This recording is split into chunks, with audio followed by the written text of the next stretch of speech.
Dimp Digital Presents Idle Game Chat.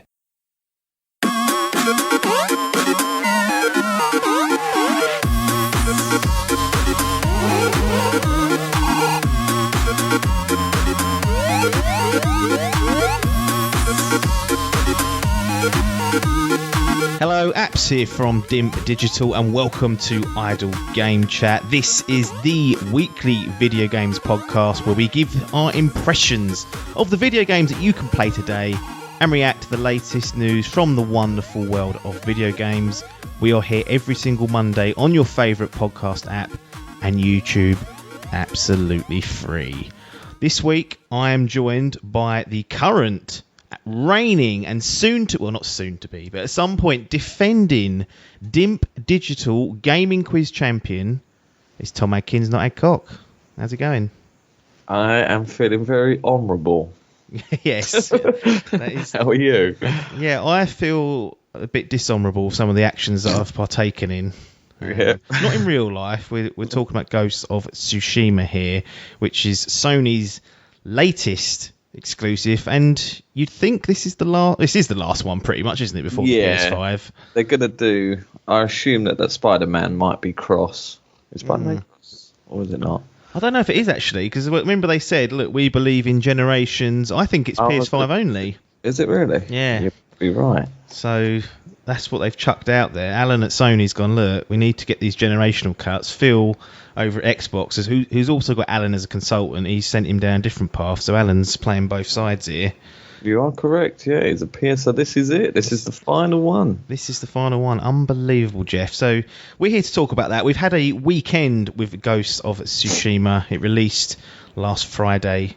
Adkins got his on release day. Oh, livid. He was livid, yeah, because normally Shop2 over here in the UK, they're quite well known for getting the copies over to you perhaps on a Thursday. Adkins didn't arrive until the Friday, so he was fuming, left him a 0-star review, no doubt. And I was digital, so wasn't too much of an issue for me. Now, before we get into the main meat of the show, I once again need to let you know that if you do enjoy Idle Game Chat, spread the word, tell all your mates. Video games, podcasts, it's probably the best one out there, in all honesty. I've listened to a few now, and I'm struggling to find anything that really competes with us. And if you want to take that next step and support us, tip us financially, perhaps buy us a beer. I've been spending a lot on Brewdog lately, and that is expensive beer, so that needs somehow reimbursing. But you guys can head over to patreon.com/Idle Game Chat, and you can become one of our very special patrons there, along with some rewards of sort. I think you have to give people rewards on there, otherwise they don't give you money. I was a bit like, do they deserve it? So took the lazy approach, but you can head over there and tip us some money, and we'll be happy, and I will spend it on beer, so just know that's what you're funding. Good cause. Sucker Punch Productions. Cool, we're even a sucker. Now, I would say, and this is probably just because that's when I started taking notice of like developers and publishers and things, but to me they're best known for the Infamous series. Yeah. PS3 games. Now, I never played the PlayStation 3 Infamous series. I actually dived on with Infamous Second Son, which was the reason why I got my PlayStation 4. Not the reason, that didn't make me get a PS4 over the Xbox. It was just that I was waiting for an exclusive on that platform, and that was the first one that came out that I liked the look of, and that's when I pulled the trigger, basically. I bought the bundle, I think. Yeah, oh right, so like a little... It was a day, because it came out the same day as Metal Gear Solid, what was the little Ground tiny... Zeroes. Ground Zeroes. It came out the same day, Second Son, and I ended up buying a PS4 Second Son bundle. Well, there you go. Nothing with the console, just the game chucked in. Yeah. Put it on. I actually got mine slightly before, and I then pre-ordered this. I saw a deal come through with I think it came with Wolfenstein. It did. It came with Wolfenstein, like the reboot of that. And I thought, no, it didn't. That's a lie. It's the Xbox. Ignore me. I bought a bundle before, though, and then I got the special edition of Infamous Second Son. And I was like, right, first PS4 game, never going to trade this in, like the Steelbook. And within, 4 weeks, it was gone. So that didn't last well. But what's your thoughts of Sucker? I mean, did you play the original Infamous sort of 2 games? Because they were one of the games I didn't get round to on PS3, and I was really annoyed with myself. I played like The Last of Us and Metal Gear Solid, all that stuff, but those 2 I missed, and I still kick myself to this day sometimes when I wake up in the morning and then drinking that coffee, looking out that garden. I think, bloody hell, what have I done here? This is probably the worst decision I've ever made in my life. There was, if you remember, it's quite a way going back to 2009. Yeah. Infamous came out on the PS3. Yep. And I know what you're going to say. Xbox did a version of a very similar game called Prototype. Yeah. Guess which one I chose out of the 2? Prototype, obviously. Yeah. Got to be in it. So then that sorry mistake stung me, but good old PlayStation got hacked. And their reward for taking my card details and God knows what, they gifted us 2 free games from their PSN store, and I chose one Infamous. Yes. So I did. Probably one of my first ever digital games I've ever bought. Might even be the. So I played through the first one in preparation for Second Son, but never got round to playing number 2, which I heard was better. Oh, that is a really anti-Adkins style. It really is, isn't it? And yeah, that still hurts me to this day that I never did go through 2. There was another one. I'm just looking here. I don't know what it is. Festival of Blood. Yeah, what is that? I don't know what that garbage. Maybe it's like a little First Light jobby. Oh yeah, it's an expansion. Yeah. Interested with Prototype, because I was looking at those 2 and I was team Prototype because I only had an Xbox, and although Prototype was multi-platform, like you could get it on the PS3, I knew Infamous was only available on PlayStation, so I was a bit like, I hope that doesn't do as well as Prototype, because I'd have got the wrong one, and it blew it out the fucking water, because Prototype I looked at the reviews and I was like, good lord, this isn't going well. I just remember it gets sucked in. They had like a CGI cutscene, and I was like, this is going to be the bollocks. And I bought the game based on that cutscene. Yeah, these great mistakes. Was a mistake. Yeah, I can't believe Prototype 2 got made, in all honesty. I know there's people out there slamming the keyboards or whatever, they're throwing their phone across going, Prototype's excellent, but I ain't played it and I'm saying it's bad. I'm breaking the cardinal rule. Yeah. What else did they make? They made that Sly Cooper game. Never played any of them either. No, I didn't either, actually. It was really Second Son, and I was like, right, let's see what this sucker. I've heard a lot of hype about this. I remember it looked gorgeous at the time, a gorgeous looking game. Yeah, it was. I didn't play First Light, the sort of expansion / DLC, until recently, like a few weeks ago. Oh, of course, yeah. And I just sort of went through that. Second ever platinum, so I played it a little early on. But I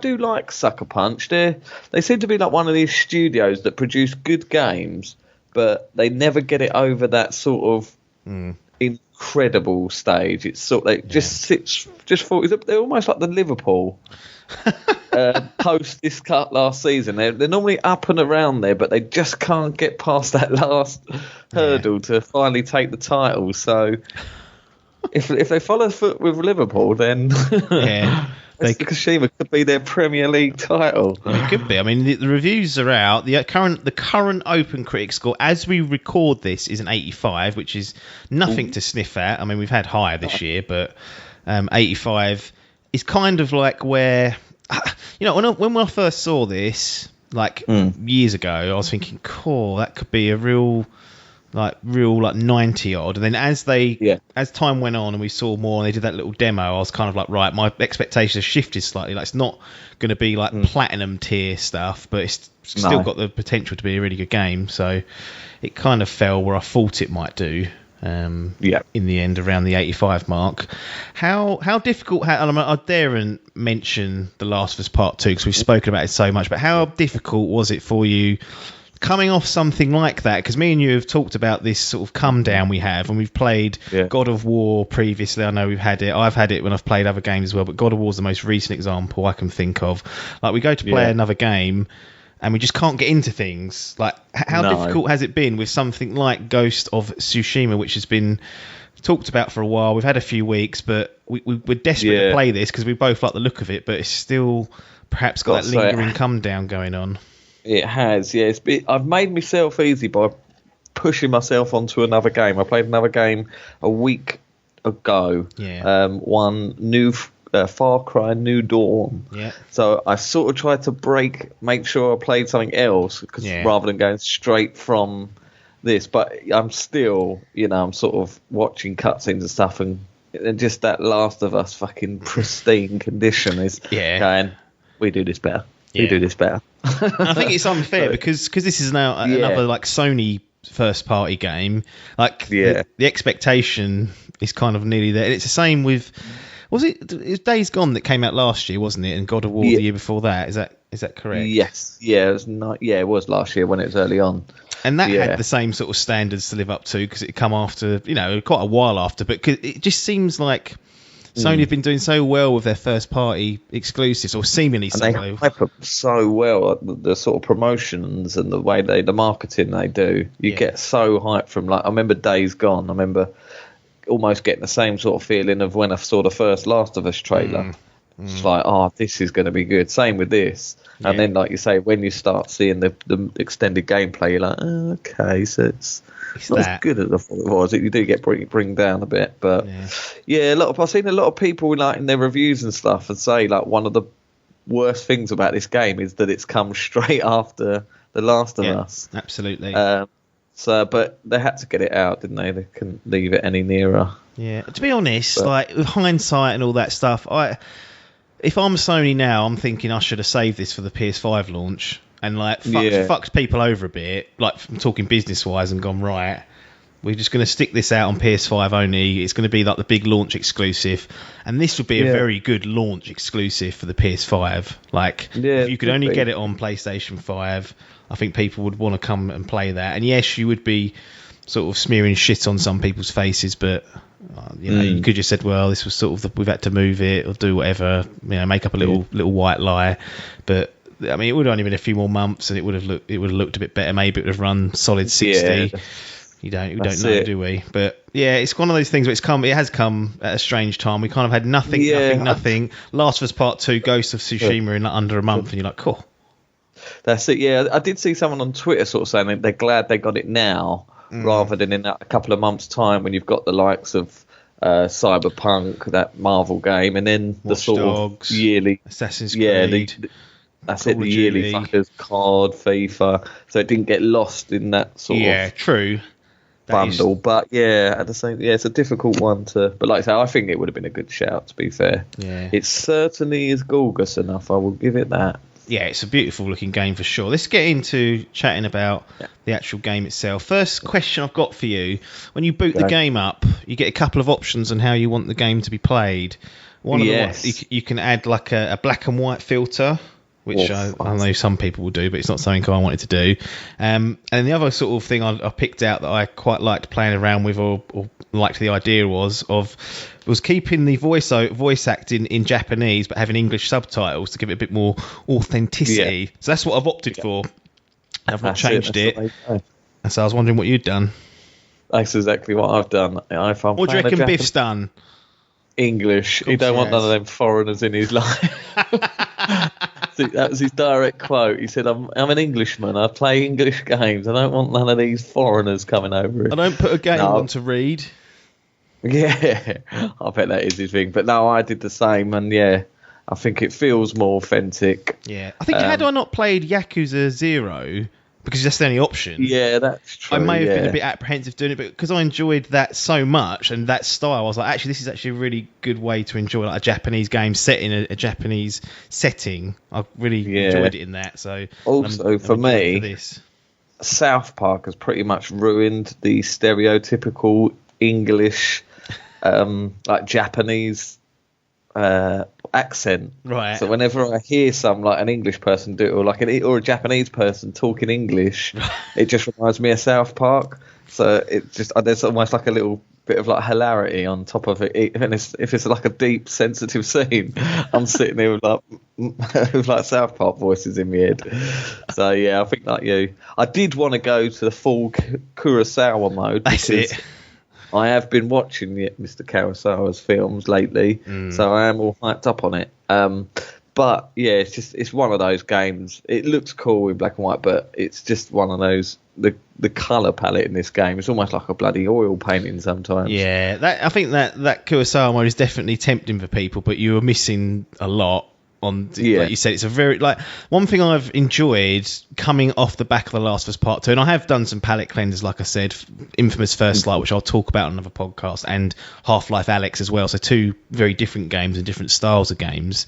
But one thing I've enjoyed about this, in direct comparison to The Last of Us Part 2, is just that it's not fucking raining all the time and dark and dingy and horrible. Like, it's bright, it's beautiful, it's colourful, and yes, there's some fucked up shit going on. Like, I was surprised at some of the stuff that goes on in some of the side quests. I thought that because I thought the same sort of feeling as you, and I thought, I'm just so glad I'm not going to be slitting people's throats and feeling the weight of killing people. Yeah, and then, like you say, 10 minutes in, you're like, fucking hell, is this Ellie? It is, but I think fortunately, because of the way it's the setting and the way it looks, it just takes the edge off a little bit. It doesn't feel visceral or brutal. It feels quite.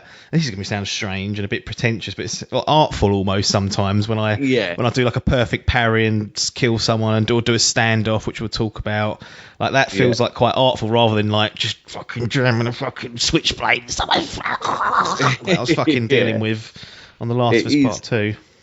Very satisfying in its swordplay, which is something I was very scared of after coming off of Sekiro. Yes. Oh, yes. Of course, we'll get into that because that's an interesting comparison that I do want to hear about, despite my rumblings off in certain WhatsApp groups, just to aggravate that Biff character.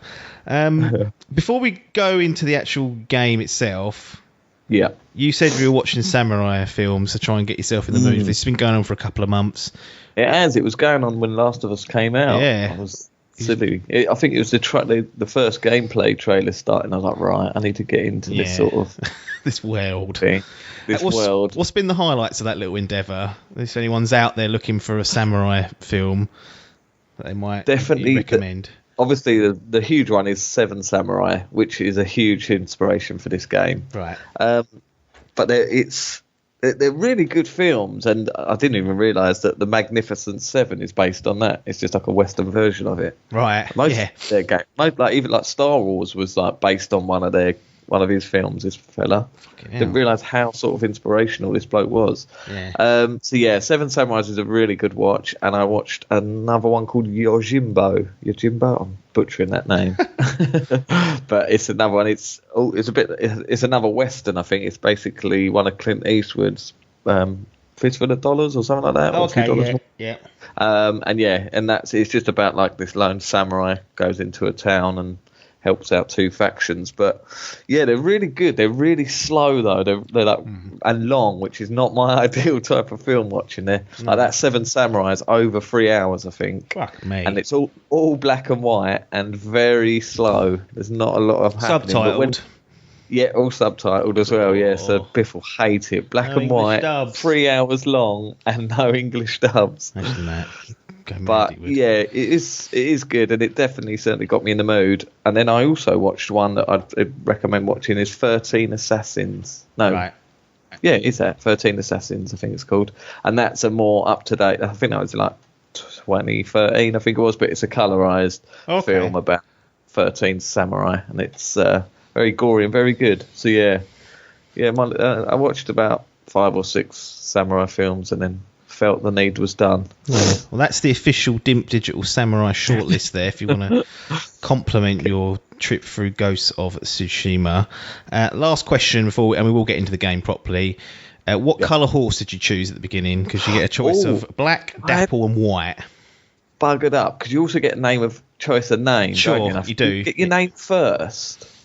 I think it's second. Second up. I chose a white horse. Yeah. I called it Shadow or something.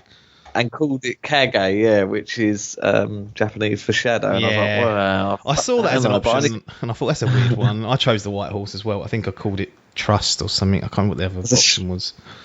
Street Fighter 5 character, or a Street Fighter character, and I think it's like an evil Ryu called Kage. Is it? So I went Kage, yeah. Shadow, the white horse. And now I've got a white horse called Shadow, so it would have really fit a black one better. But I just Yeah, so I went with the white. I went white. What did you go? Yeah, I went white, and then the name I chose, I think it was Trust or something like that. I can't remember exactly. Choice of like 3 or 4, wasn't it? Yeah, that was a nice little bits and pieces. But it was set up like what happens in the very like. Without being specific, but essentially where the game leaves you to sort of go off and do what you need to do. The Mongolians are invading. You're part of a samurai clan. You're the last standing samurai.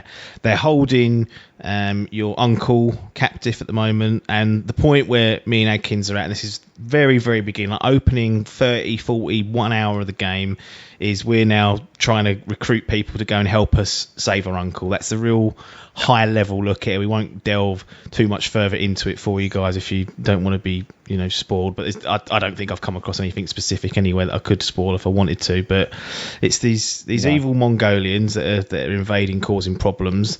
The main focus of the game is, I would say, it's sword and blade combat. You mentioned a certain From Software title called Sekiro Shadows Die Twice, and there were comparisons being thrown around to that, and I walked out of the group once that started happening, but there was people complaining this is too easy, and that's at that point I had to walk away from it because I found out there's people playing it on normal, not hard. Yeah. Well, I say that I have died quite a lot. I've died shitloads, mate. I've died a lot more than I thought I would, and I was like, "Cool, this is actually quite." And it's not punishing the way that Sekiro is, that you lose all your shit. No. But you do die quite a fair amount. I've died anyway. Quite a lot. And I'm glad you said that as well. Yeah, because that's the first comparison I was making was in its combat, and the parrying system in Sekiro is a lot. There's such a small window that you have to get that in, so you have to get that precise every time.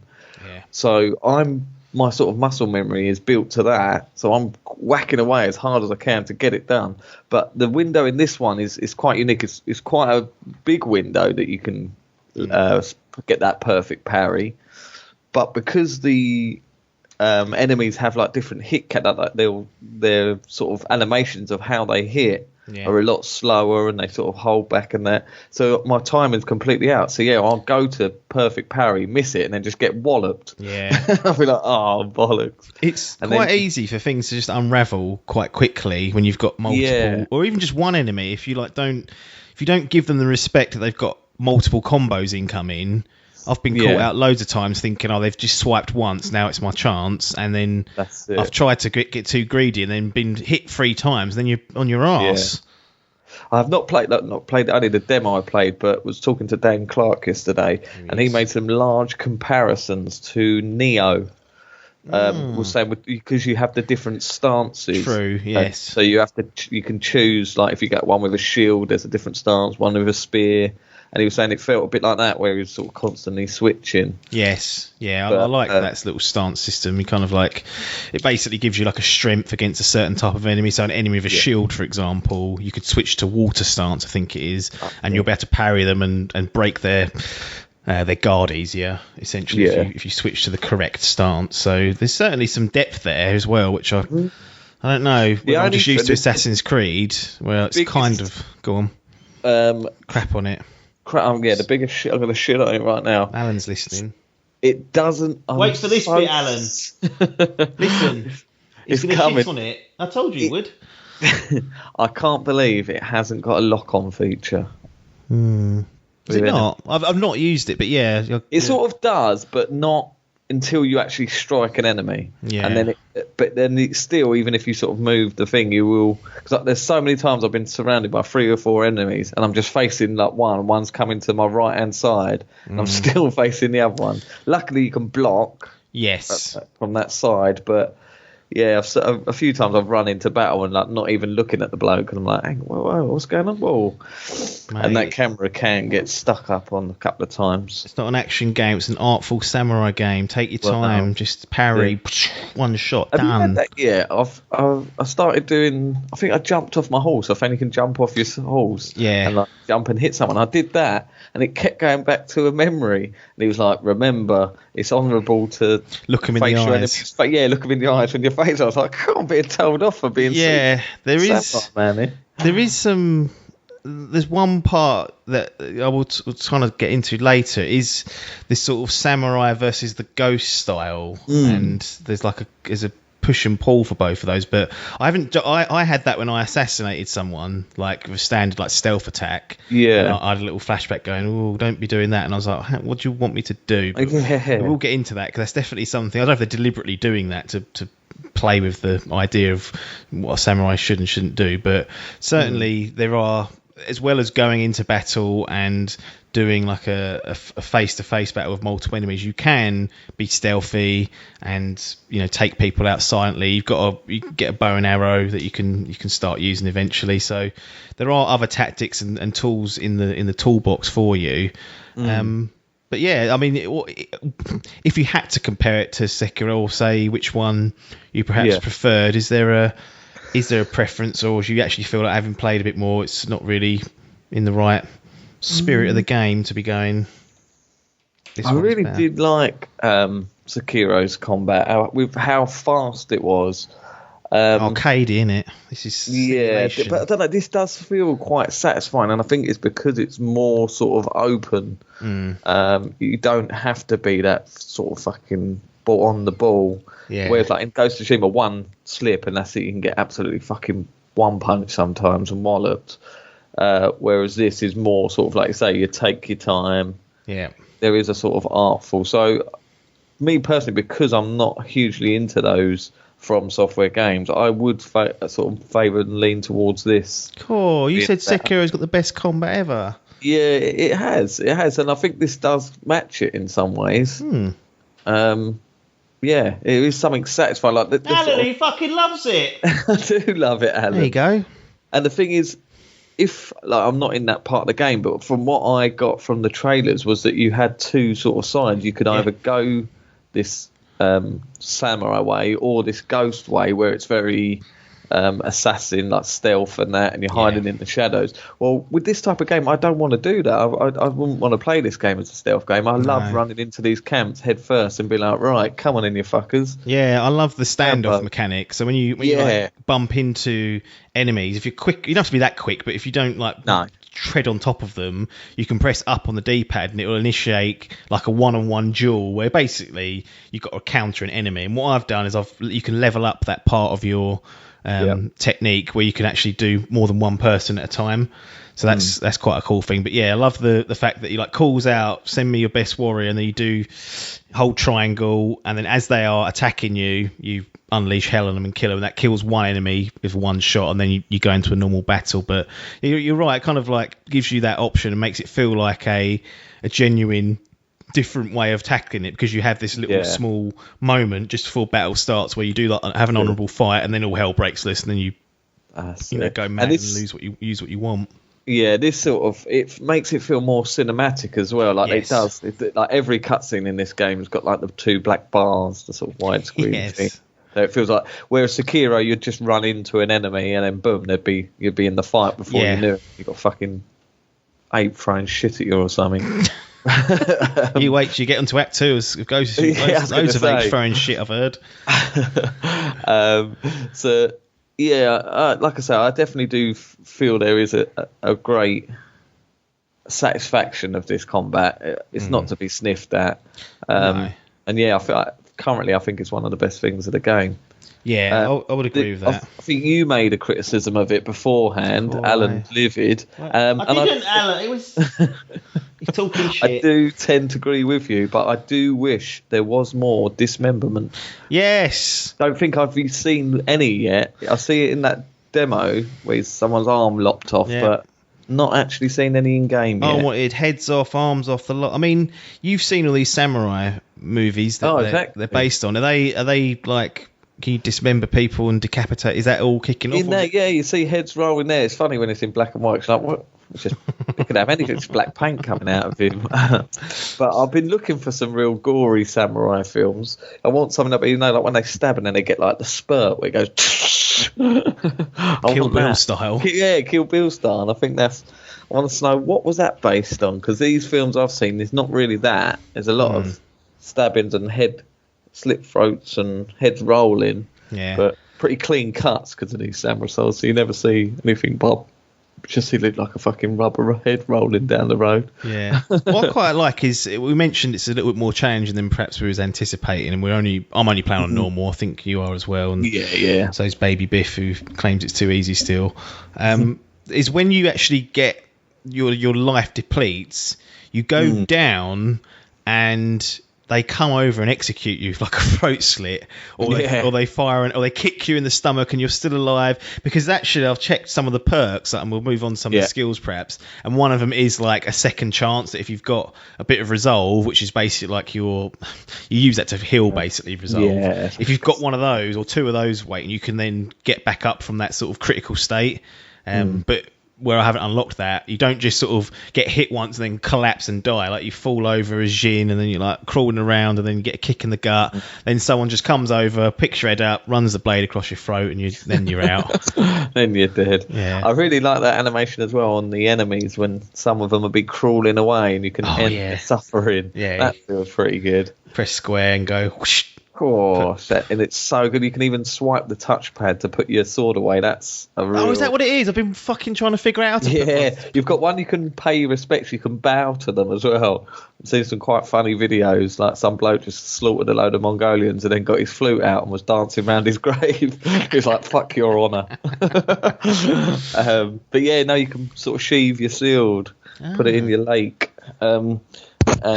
Yeah, he sort of wipes the blood off on his arm. But yeah, it took me a little while. So it's like, they've had to use that touchpad. So it's like swiping up to see the wind. That's it. Another mechanism we'll talk about. Yes. Amazing. Swipe up to do the wind, down to show honour and bow, and then left to get your sword out, rights to put it away. Right, I'll remember that because I do enjoy even though there's no gameplay benefit to doing that. I love just walking up. Being able to just pull out a weapon of sorts and then put it away. I don't know what it is. Like when I'm done, I'm like, whoosh, done. That's it.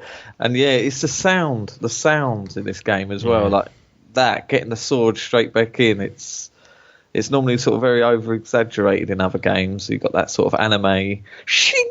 Yeah, that's it. Whereas this feels very authentic and it's just got that little click. Yes.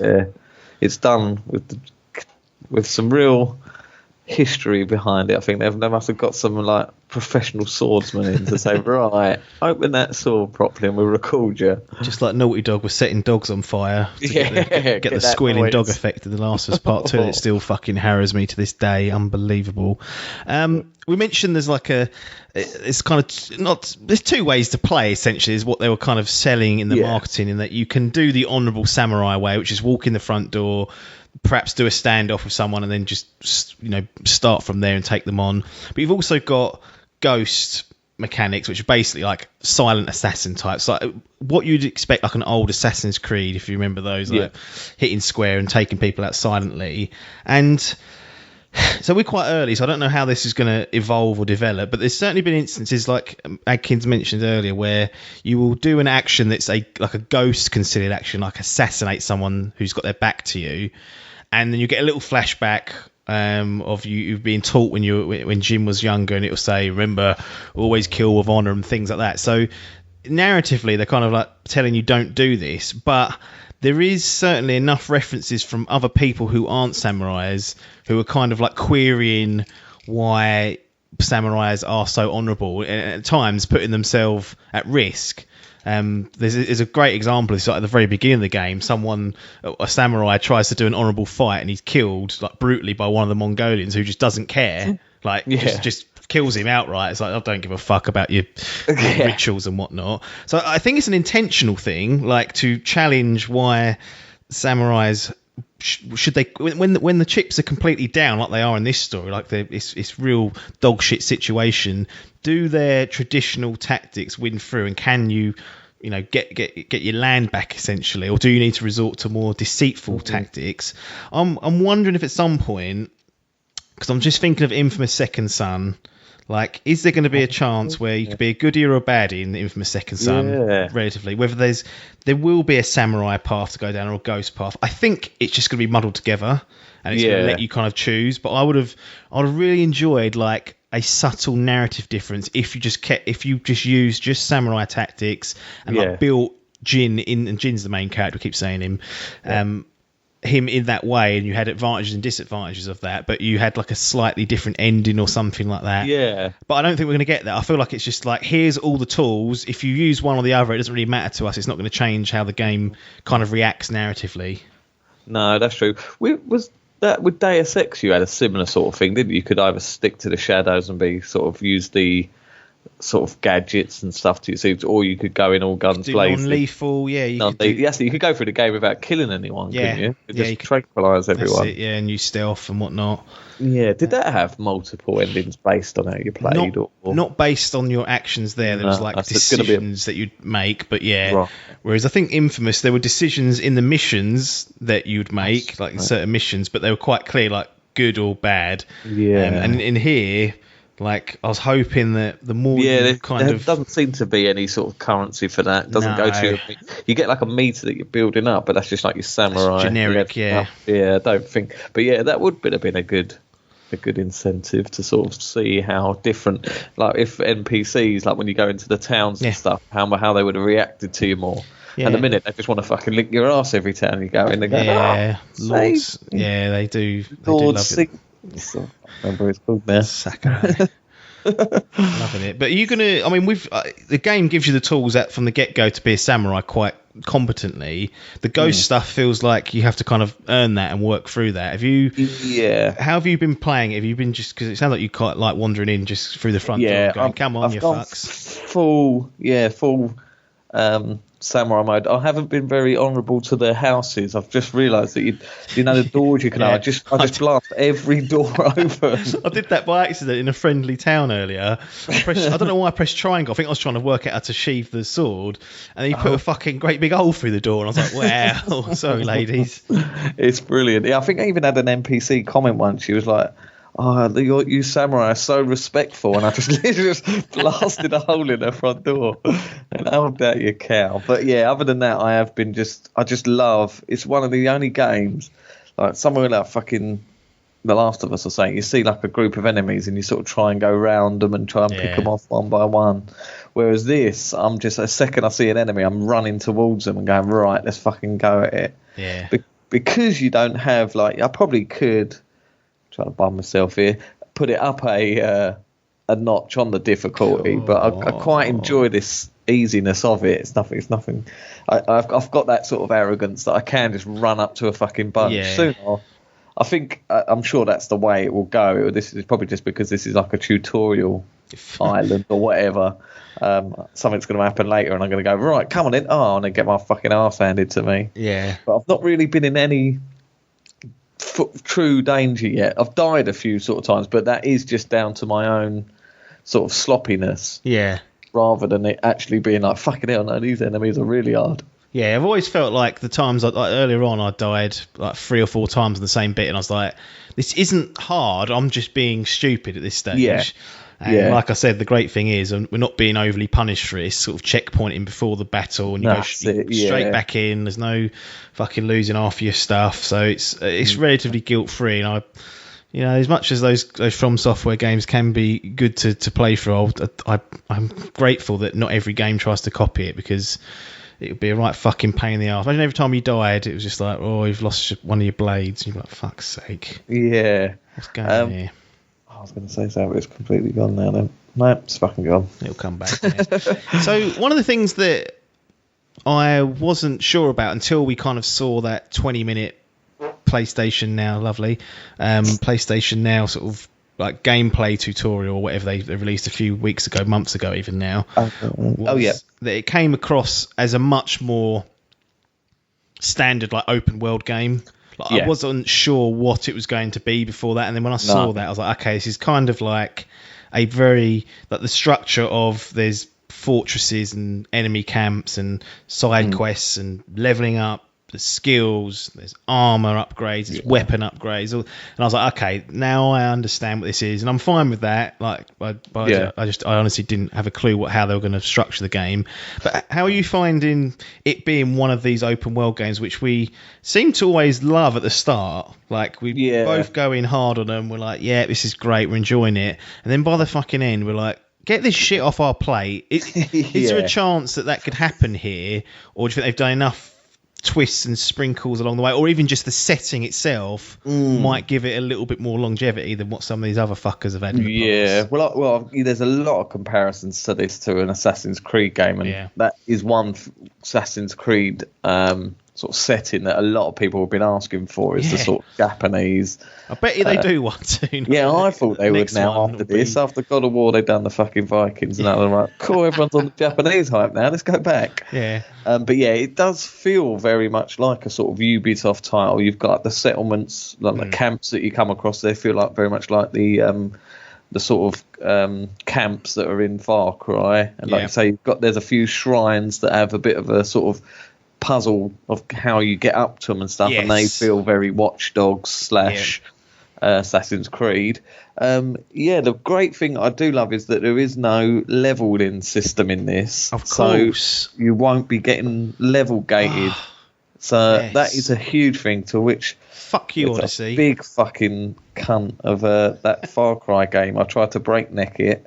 Oh, it's on that as well, is it? It's it's not. I thought you was going to say Assassin's Creed Odyssey, because I know I had problems with that was the fucking level gate mastery, that was. But no, there's not really in this, but then I've seemingly got to what I think is the end boss, and I can't kill them with normal weapons. Oh. So I've had to quit out of the mission, and now I've got to carry on doing side quests and to level up to get these top tier weapons to even make a dent. You cannot kill the boss with normal weapons. There you go, New Dawn warning there for those trying to breakneck it. You get punished, no apparently. required, Bloody which hell. is annoying, because I just wanted to get that done and dusted. But so this hasn't got anything like that. So it's good that you can just smash through this and do it. But yeah, like you say, I'm enjoying it so far. You do sort of struggle to see how varied some of the stuff will be, or will it just be all these, things I'm doing so far. I've been getting Billy Bollocks and having a lovely bath. Yeah, you can have a little bath to rejuvenate yourself, give yourself a little hot springs there. Oh, where do you want to go in a real hot spring? Yeah, I'd love to have a go on them. What else is there? Fox dens. I've been following little fox on birds. They take you to different areas, these little shrines. And then I've been writing some lovely poems. Oh, yeah, absolutely. Yeah, they're definitely... Oh, and cutting some bamboo. That was it. Oh, yeah, I'll cut some bamboo. Yeah, so there's all these... The things there. Busy work stuff. They've kind of... I feel like they've put a bit of a slant on it to make it a bit more palatable. Like, there's not just... you mentioned the wind... that is no waypoints in the game. There's a map that you can mark, but you can't see that when you're playing. And the way to be guided is the wind. It will blow in the direction that you need to go. It's so good as well, because they've got that touchpad where you can set the wind. But there's so many particles and little things in this game. It's just so stunning. But you don't really need to use that wind mechanism, because they're all blowing and you can see them. They're all blowing, and you can literally follow your waypoint. If you just look around and feel the game, you can actually make your way in. It's incredible how like these have only just done this, fucking end of this cycle, and someone's the first time's come up with a different way for a waypoint. Yeah, I think Mafia, was one. They had indicators. Was it that, or was it LA Noire? They had they had them on that. They also had, I don't know if you remember The Getaway. Oh, yeah. That had indicators telling you where to go, yeah. Oh, was it? I knew someone else had tried something different opposed to the blue line. I remember that. You should go around looking for sites in London. But yeah, so this is... And I do like that it has that minimal HUD. I'm a big fan of minimal HUD. You can even switch it down further, can't you? You can turn... Oh, can you really? There's another setting where you can turn pretty much everything off. I'll tell you what I've used the most at this. It could be the most I'll ever use it in any game in a minute, and that is photo mode. You know how much of a fan I am already. With these colours popping on the HDR, but you're like, cool.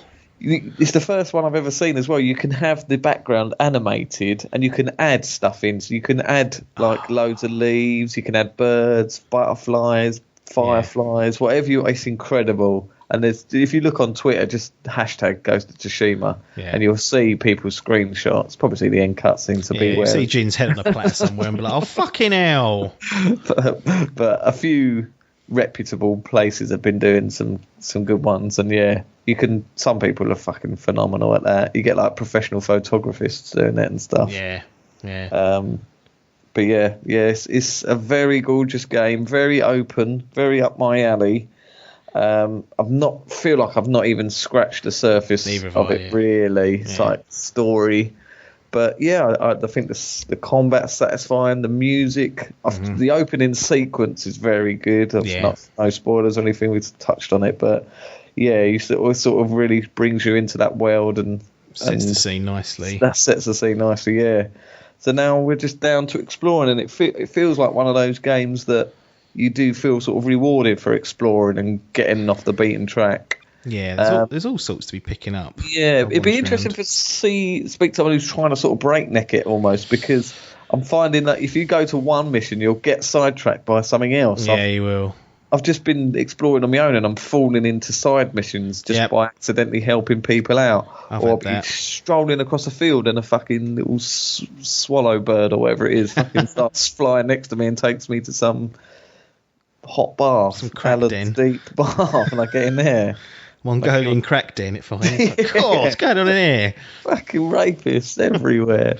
Yeah, I mean, it's certainly. I think it's, and I'm more inclined, rather than like an Assassin's Creed or a Watch Dogs or the Ubisoft style of thing. I'm starting. It feels at the moment more up the alley of a Horizon in terms of it's kind of got that.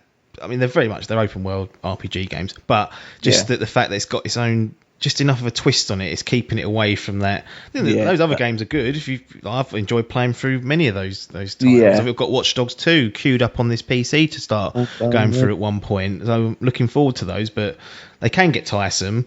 And Horizon, I felt like was like the breakout one of those. And it was a bit like changed the mould, didn't it? Yeah, certainly with the combat. And here again, the combat is, I think, front and centre, and some people might find it a bit simplistic, but I'm enjoying just artfully slaughtering the Mongolians, if I'm honest, and teaching them a lesson. I feel that's it. Yeah, the skills as well. The skills in Sekiro, they were helpful, but they didn't really add much to your arsenal. Right. I didn't feel some of them. Whereas this, things like that you think you'll be able to do from the get-go, things like being able to deflect arrows and stuff, well, that's a skill that you have to unlock. That's a fucking good one to get as well, because they're a pain in the arse, those arrows. Yeah. They fucking knock about 3/4 of your health off if you get caught. Like, cool. They do, yeah.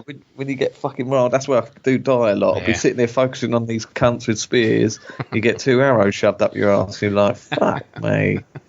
So, you don't get this amount of enemies at once on Sekiro, so... Right. So that's another benefit of this game. Like you do, where enemies aren't as hard and stronger, but it's more enemies in fucking numbers. Yeah, and like I said, like you said, I think it will catch some people out because definitely you'll get put down if you're sloppy. It doesn't take. You do not have a lot of resolve, especially at the start of the game. Yeah, you will get put on your arse if you're trying to be silly with it. Like if you're trying to button mash, you might get away with it with one enemy, but then you'll soon get something in the back, and you'll be on the back foot and put on the floor and have your throat slit. That's it. Yeah. No, it's very good and very gory as well. Like I say, they need some dismemberment, but the blood splatters and that are pretty damn good. And the animations of how they sort of fall and that looks very good. Yeah, it's all good stuff. And one thing I thought, like. There's some side stories that you can do. There's main quests and side stories and other activities that you've mentioned, the bamboo cut, all that good stuff. I stumbled across a side story today. Was it a side story? It might have been. Anyway, like the premise of it was like, X person's family or whatever, and normally like you go and save them. But this one wasn't. It didn't end up like that. It ended up like a horrible tragedy, really. And I was a bit like. This is a lot dark. Like if you actually listen to what the Mongolians are doing to these people, they're like killing women, children, babies. Like there's nothing off the plate here. They really are painting these Mongolian bastards as people that you want to go out and throat slit. Like I was expecting, like most games don't mention children getting killed. They just completely stab it. But here, they're like, you never see it, at least not in my experience anyway. But they're certainly not. Some of these villages you come across that have been pillaged, you're like, Christ, this is quite hardcore when you actually fucking sit down and listen to what's going on. Yeah. I think this is based on a true story as well, isn't it? I think it did happen. Yeah, I mean, this will show our ill education here, but this invasion did take place. Yeah. And they're butchering children, it seems. Yeah, it's like you say, coming off of Last of Us, you was looking for something a bit more upbeat. I play a Disney game or a Lego game, but we're back here in the fucking thick of it, and Mongolians slitting throats and killing main characters in the first minute. Like, oh, fucking hell, Jeff. Joel back all over again, Joel and Jin, the two J's trying to battle their way through the tragedy of this world, different timelines, potentially. Maybe, what if there was like a Sony gaming universe for all these characters? That's what I think. Well, I really thought that would have been a really cool idea for Last of Us 2 if Deacon would have turned up at the end, and it's just a different part of, like one side of America has these freakers and then that side has the clickers, and like as they get to the girl, they merge the games together. It'd be one big, fucking Kratos turns up, goes, "What's going on?" And Aloy's like, "Hang on a minute, it's fucking robots over here."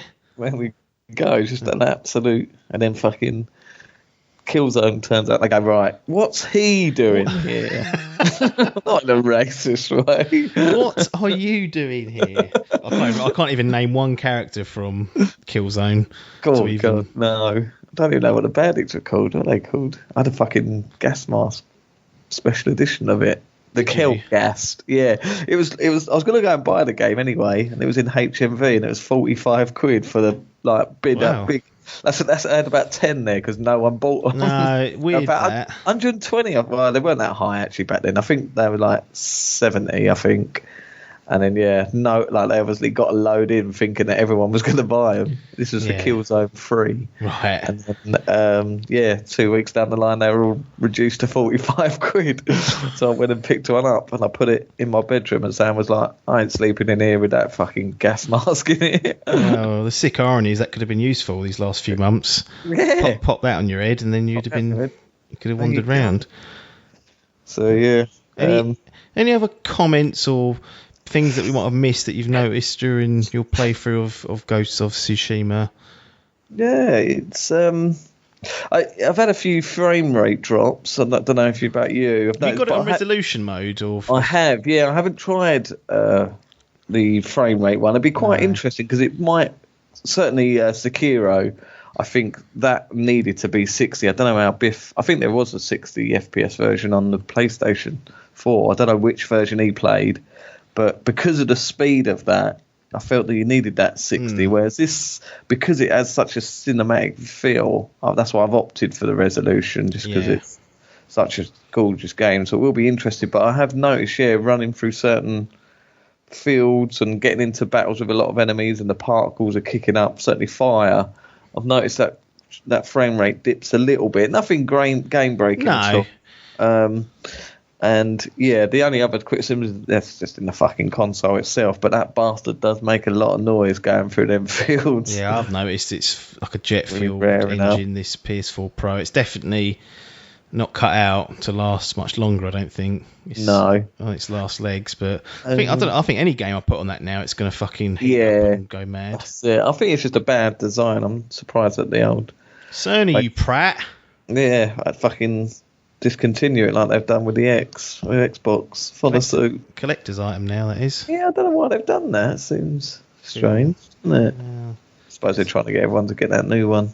That's probably it. But also, it's probably cheaper to manufacture the one they're keeping. Oh, yeah. The margins are probably better. It'll be something like that. And that's true. Like these halfway houses now, the PS4 Pro and then the Xbox X. Yeah. Xbox One X, rather. They probably keep away from those and get the big, full 4K ones. And hang on a minute, we were sold 4K last gen. And it weren't really checkerboarded. So, but yeah, other than that, sort of thumbs up at the minute. Really enjoying it. Just need to give it a good shagging, really.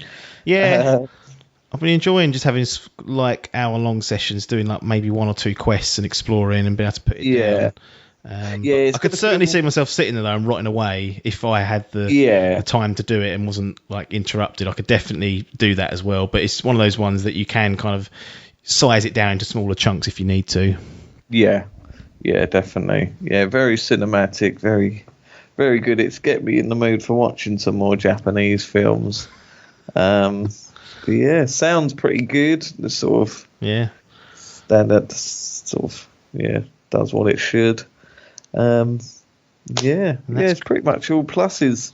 Some cool little features. Just now, I was just playing it before I came on here, and I noticed I did this big sort of puzzle to get up to a shrine. It took me like not long, sort of 10-15 minutes to find my way. It's not always clear where you got to jump on those. That's right. Yeah, that's one thing I will discredit it for. Like, it's not terrible, but other games do traversal better. The climbing up the things doesn't feel so fluid, and a few times, a lot of my deaths, I'm like, oh, that don't look too far down, I'll make that, and just jump off a rock and go, oh, legs broken. Fucking legs broken over the mountain. So, I found that. So it's not ideal, but I found this shrine that I had to climb up. It took me about 10 minutes to climb to the top, and then once I'd done it, I didn't have to climb all the way back down like what you'd have to do in a Creed game. It just said go back to the start, and it sort of fast travelled me to the bottom. Oh, like, cool, nice, that's handy. Have you used the fast travel yet? I have a couple of times. Is it just a loading screen? There's no like. Yes, there's no Spider-Man on a train on the tube. Yeah. No, this is just a cool, just a little cut loading screen, and then you're back there. Just because you find when you start finding some upgrade, like the materials, it tells you you can upgrade. So I thought, I ain't going all the way back to that town. I'll just quickly fast travel to the town, and fast travel to back where I am. Because it seems anywhere you find, if you find even like a little camp or a bonfire, you can pretty much fast travel back there. Yeah, if you clear it down, you can. I think in any location, it seems like you can do most of it. Yeah, so. This could take me fucking ages game, because I do have that sort of tendency to want to clear everything out before I move on. Yeah, I've been sort of zigzagging across the land. That's it. Trying to get everything. Feel what it looks like. But yeah, I've heard this is a lengthy number, so like you say, it's fine at the minute, but 20 hours, 30 hours in, are we going to be going, right, fucking hell. Wrap this up, Gin. That's it. Pop this on the kettle. I'm done. Yeah, we'll see. What's the next one? Is it? I suppose there's a few different. What we got? Coming out. Get my calendar out. What's next? We have UFC 4 in August. No thanks. And then after that, you've got Watch Dogs. Marvel Avengers is first. God. 4th of September. God, what's that going to be? And you've got Cyberpunk, and then you've got Watch Dogs. So we've got a busy September and October. Cyberpunk's in November now. Is it? Yes, I think it's either the same day or the same week as Assassin's Creed. Oh, shit. Someone's going to get their cock cut off there. Updated my calendar, and then you've got Valhalla on the 17th of November. Fuck me. And then Spider-Man. And when's the new console, do you reckon? They're going to be November or December, do you reckon? November, I'd say. I could see one doing October and one doing November, but I think November seems to be the general consensus. That's when they came out last time. Xbox game first party thingamajig. I think it's the 24th, 3rd? That Friday. See, Thursday or Friday this week coming up for the guys. Yeah, coming up. Yeah, so we'll probably, maybe we'll do a little review for that. Yeah, seems like it's going to be all games. Yeah, which will be interesting. Wow. That's your little gaming look for the next couple of weeks and months, ladies and gentlemen. But we may well be back with some Ghosts of Tsushima later on, or probably be a few weeks now before we come in with another update, if we do indeed do that, and maybe one day, because it's quite, as Adkins mentioned, a lengthy number if you to look and find out about those things. So it'll probably take a little while for us to get through it, but I'm fucking probably steam it, get 10 seconds from the end and go, no. He probably will. He's a backwards fucker like that. But it is the sort of open worldness of it does remind me a bit of like the Days Gone, and that was one he tended to stick with. Well, he gave it a 4 out of 10 and played 50 hours of it. And and went back for seconds. Yeah, madness. Started going horde hunting. So yeah, now he's cut his consoles enough, so he's just a PlayStation man. This is all he's got. He wants to get this out on the kettle, like he said, and then trade it in, and then he wants to sit there with nothing.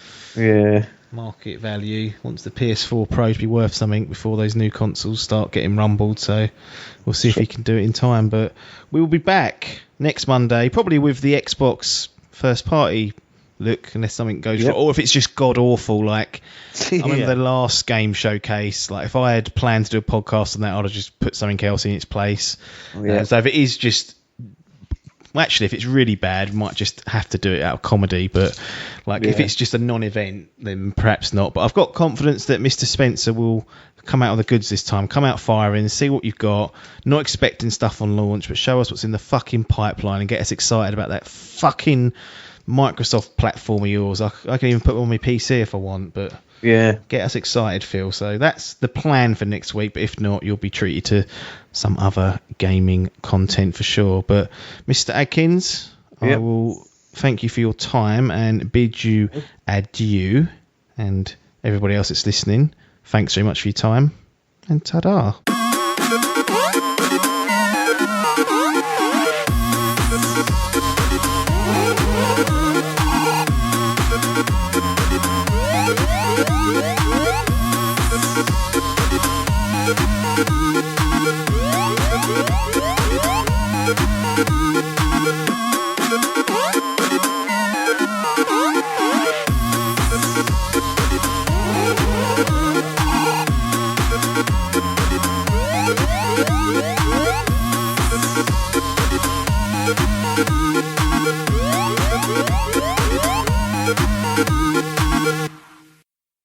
This was a Dimp Digital production.